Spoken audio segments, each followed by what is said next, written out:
का पत्ता करना है,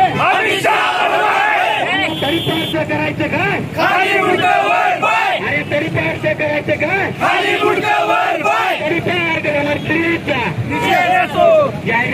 तरीपार गृहमंत्र्याचा तरीपार जाहीर मंत्र्याचा तरीपार गृहमंत्र्याचा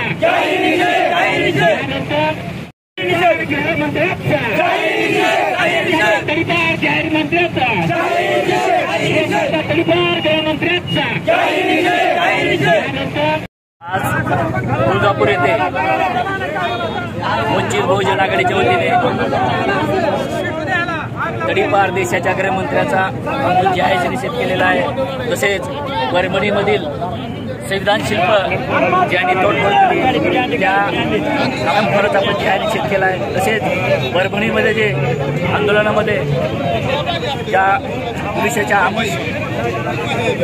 मारहाणीमुळे भीमसैनिकाचा जो सोमनाथ सूर्यवंशीचा मृत्यू झाला, त्या मारहाण केलेल्या पोलीस प्रशासनाचा परभणीतल्या पोलीस प्रशासनाचा जाहीर निषेध करत आहोत आणि त्या कुटुंबाला मिळाली पाहिजे असे आमचे नेते संजय बाळासाहेब पत्यार यांनी मागणी केलेली आहे। तसेच बीडमधील सरपंच आहेत देशमुख यांना पण न्याय मिळाला पाहिजे अशी आमची भूमिका आहे। या देशातल्या नव्हे तर लोकसभेमध्ये ज्या लोकांनी संविधानाच्या नावे ज्या लोकांनी संविधानाच्या नावे बौद्धाची मतं घेतली, त्या महाविकास आघाडीने संविधान शिल्प ज्यावेळेस संविधान शिल्प विटंबना झाली, त्या लोकसभा क्षेत्राचे लोकप्रतिनिधी हे महाविकास आघाडीचे होते, परंतु तिथं 2 भीमसैनिकांचा मृत्यू झाल्याशिवाय त्यांनी भूमिका मांडली नाही। त्या बंडू जाधवचा पण जाहीर निषेध इथल्या खासदार महाविकास आघाडीचे आहेत, त्यांनी सुद्धा या संविधानासंदर्भामध्ये कसलीच भूमिका घेतली नाही, त्यामुळे त्यांचा पण जाहीर निषेध। तसेच ज्या बीजेपीच्या तडीपार गुंडाने देशाच्या सर्वोच्च सभागृहामध्ये